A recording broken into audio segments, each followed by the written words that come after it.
Ndaung. Cerita dari Provinsi Bengkulu.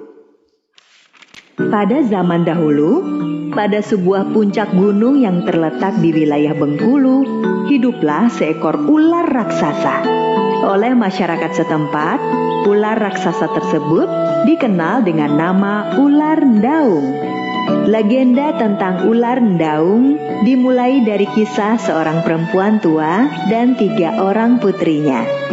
Mereka menempati sebuah rumah sederhana di pinggiran hutan tidak jauh dari gunung tempat Ular Ndaung bersemayam.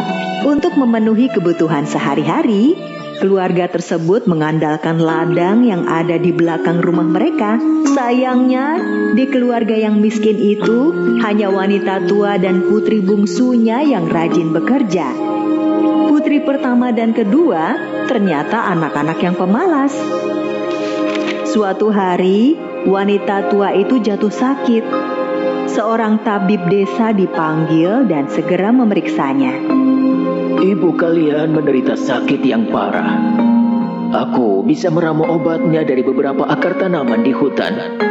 Hanya saja, akar-akar tanaman obat tersebut harus direbus dengan bara abadi yang ada di kawah puncak gunung sana. Sekarang, siapakah di antara kalian yang berani mengambil bara abadi itu? Aduh, maafkan aku, Ibu. Mana berani aku mengambil bara api di kawah gunung. Aku juga tidak berani, Ibu. Di puncak gunung itu bersemayam ular raksasa. Bagaimana jika aku dimakan ular itu? Demi Ibu, aku siap berangkat mengambil bara abadi. Ibu, doakan aku supaya selamat. Ternyata justru putri bungsu yang berani berangkat mengambil bara abadi tersebut. Sebelum berangkat, putri bungsu tidak lupa mencium tangan ibunya dan memohon didoakan agar selamat. Kedua kakaknya terkejut dan terheran-heran melihat adik mereka. Sedangkan sang tabib terlihat kagum dan bangga pada putri bungsu wanita tua itu. Sang putri bungsu berjalan mendaki ke puncak gunung. Segala rintangan ditempuhnya demi mencari obat untuk kesembuhan ibunya. Setelah berhasil mencapai puncak gunung, putri bungsu yang kelelahan beristirahat dengan duduk bersandar di sebuah batang pohon yang besar. Ketika sedang melepas lelah, batang kayu besar tempat putri bungsu bersandar tiba-tiba bergerak. Putri bungsu yang terkejut segera menjadi ketakutan melihat kayu besar tempat bersandar ternyata seekor ular raksasa. Ular raksasa tersebut memperhatikan putri bungsu dengan seksama. Lidahnya menjulur dan mengeluarkan suara desisan yang sangat menakutkan.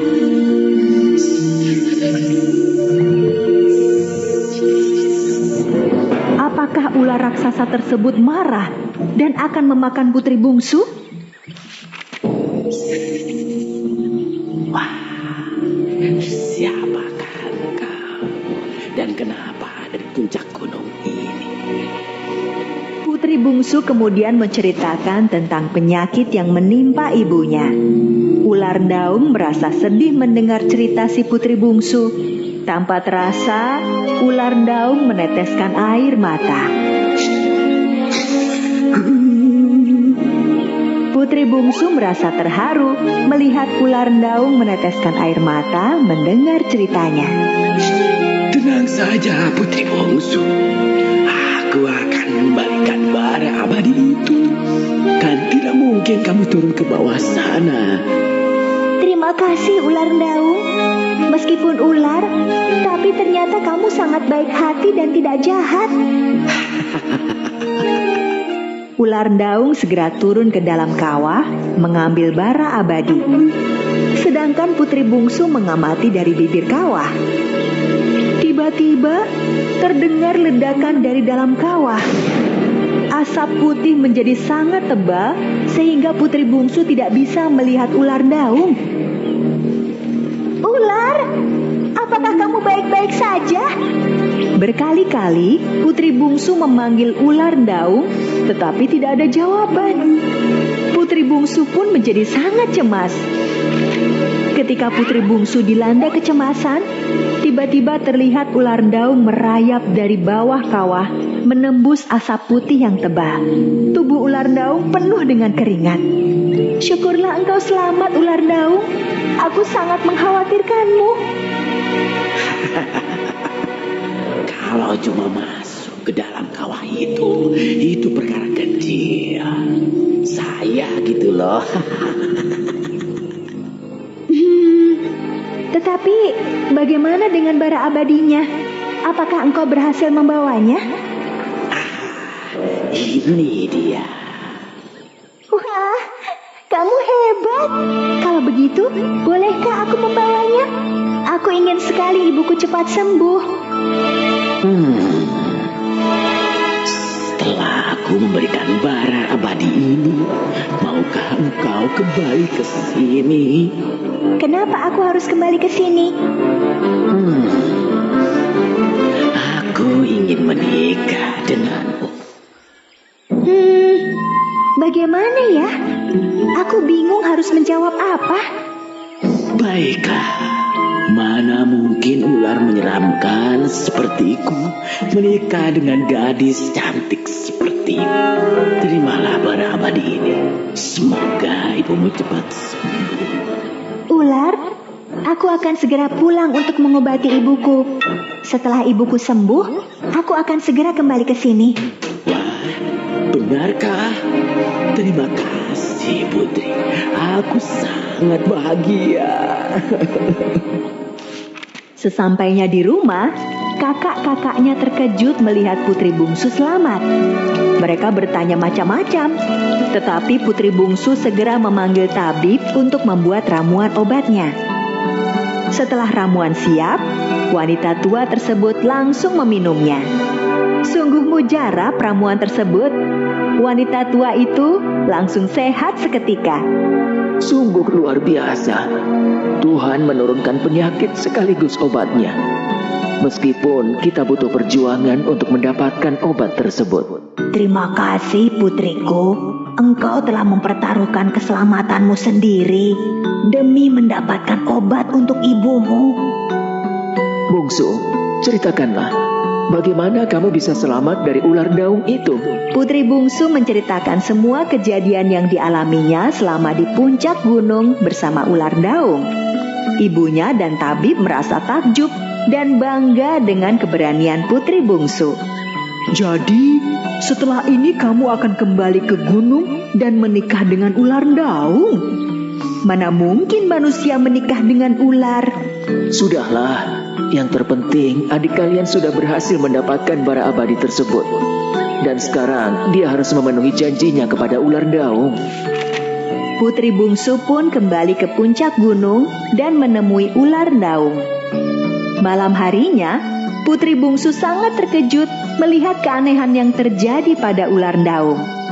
Ular yang sangat besar dan menyeramkan tersebut berubah menjadi sosok lelaki tampan. Kakanda, siapakah engkau sebenarnya? Adinda, aku sebenarnya adalah pangeran di kerajaan ini. Namaku Pangeran Abdul Rahman Alamsyah. Ular daung yang ternyata adalah Pangeran Abdul Rahman menceritakan bahwa dirinya dikutuk menjadi ular raksasa oleh pamannya.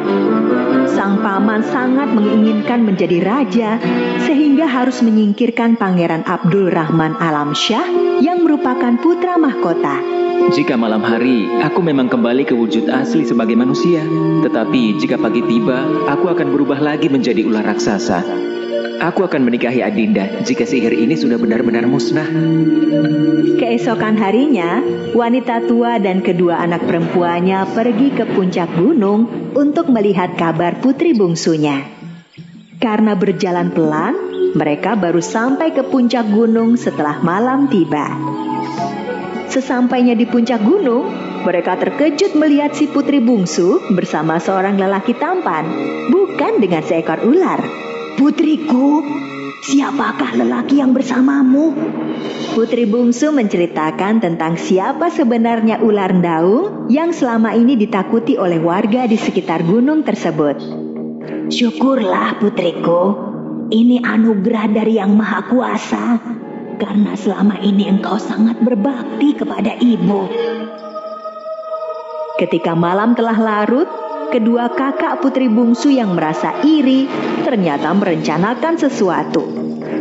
Melihat ibu, adiknya, dan Pangeran Abdul Rahman telah tidur, mereka berdua diam-diam membakar kulit ular milik Pangeran Abdul Rahman Alamsyah.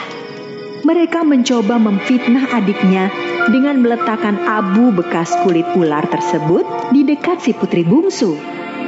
Pagi harinya, Pangeran Abdul Rahman Alamsyah yang baru bangun terkejut melihat kulit ularnya terbakar habis. Anehnya, bukannya sedih atau marah, Pangeran Alamsyah justru sangat gembira. Dia segera membangunkan si putri bungsu. Adinda, bangun. Ada apa, Kanda? Apakah Adinda yang membakar kulit ularku? Bukan, Kanda. Bukan aku yang melakukannya.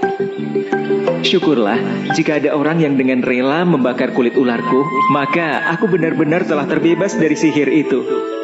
Kedua kakak si bungsu yang mendengar hal tersebut menjadi sangat menyesal. Mereka pun mengaku telah melakukannya. Setelah terbebas dari sihir, Pangeran Abdul Rahman Alamsyah segera kembali ke istana dan mengusir pamannya. Pangeran Abdul Rahman Alamsyah menikahi si putri bungsu dengan pesta besar-besaran. Pangeran Abdul Rahman Alamsyah kemudian dinobatkan menjadi raja, menggantikan pamannya yang jahat.